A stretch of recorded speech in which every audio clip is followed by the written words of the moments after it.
Let's dive into the story of Exodus 1:7 and explore its significance in the biblical narrative. As we examine this pivotal verse, keep in mind that it provides crucial context for understanding God's relationship with His people. The Israelites had been living in Egypt for several generations when Moses was born, as recorded in Genesis 46. However, their presence led to growing tensions between the two nations, resulting in harsh treatment of the Israelites by the Egyptians. Exodus 1:8-11. Yet, despite this challenging environment, God remained faithful to His covenant with Abraham, Isaac, and Jacob. In Exodus 1:7, we see a key statement about God's intentions towards the Israelites. But the more they were oppressed, the more they multiplied and spread, so that the Egyptians came to dread them. This verse highlights how God works in the midst of adversity, using it for His purposes. The Israelites' increase in diffusion led to increased fear among the Egyptians, which ultimately set the stage for their eventual deliverance. As we continue our exploration of Exodus 1:7, we'll examine the ways in which this verse foreshadows God's ultimate plan for redemption and liberation. Biblical context and key passages. As we explore Exodus 1:7, it's essential to understand the biblical context surrounding this pivotal verse. This passage is part of a larger narrative in which God's people, the Israelites, are facing severe oppression in Egypt. Exodus 1:8-11. The Egyptians, fearing the Israelites' growing numbers, implemented harsh measures to control them. However, despite these challenging circumstances, God remained faithful to His covenant with Abraham, Isaac, and Jacob.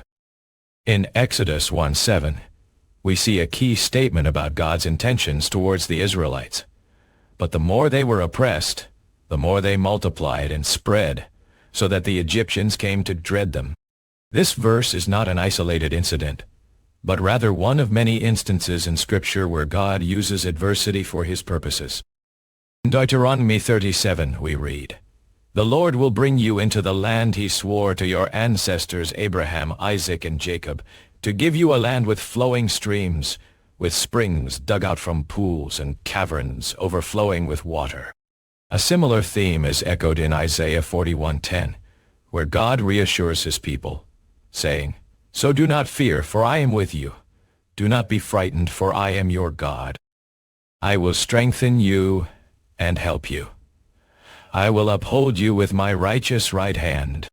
These passages demonstrate that God's presence and plan are not deterred by human suffering or adversity. Rather, He uses these challenges to bring about His redemptive purposes. In the context of Exodus 1:7, this means that even in the midst of oppression, God is working towards the Israelites' deliverance and liberation. Exodus 1:7. But the more they were oppressed, the more they multiplied and spread, so that the Egyptians came to dread them. Deuteronomy 37. A land with flowing streams, with springs dug out from pools and caverns overflowing with water. Isaiah 41:10. God's reassurance of His presence and plan in the midst of adversity. Meaning in key themes the statement, "But the more they were oppressed, the more they multiplied and spread, so that the Egyptians came to dread them" in Exodus 1:7, has far-reaching implications for our understanding of God's relationship with His people. It highlights how He can bring about good even from the midst of evil. One key theme is that God's power is not limited by human circumstances. Despite the Israelites' suffering, they continued to grow and thrive, ultimately leading to fear among their oppressors.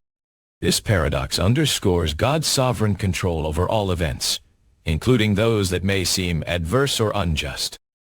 Furthermore, this verse showcases the interconnectedness of God's plan for redemption and liberation. The Israelites' increase in diffusion in Egypt set the stage for their eventual deliverance, demonstrating how God can use seemingly negative circumstances to bring about His ultimate purposes. This narrative thread is echoed throughout Scripture, where we see God using adversity to shape and refine his people.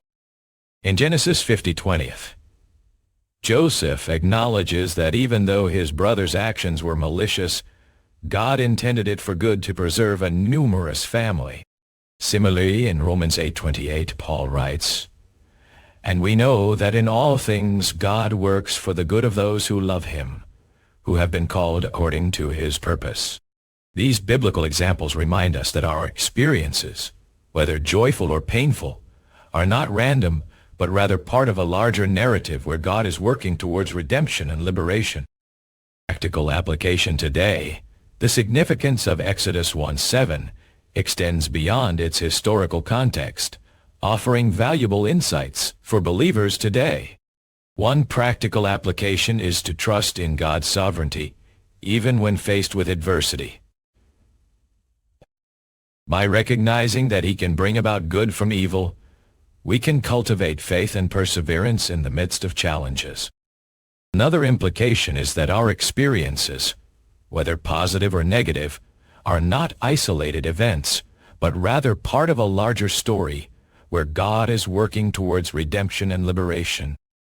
This understanding encourages us to look beyond our current circumstances, recognizing how they may be contributing to God's greater plan.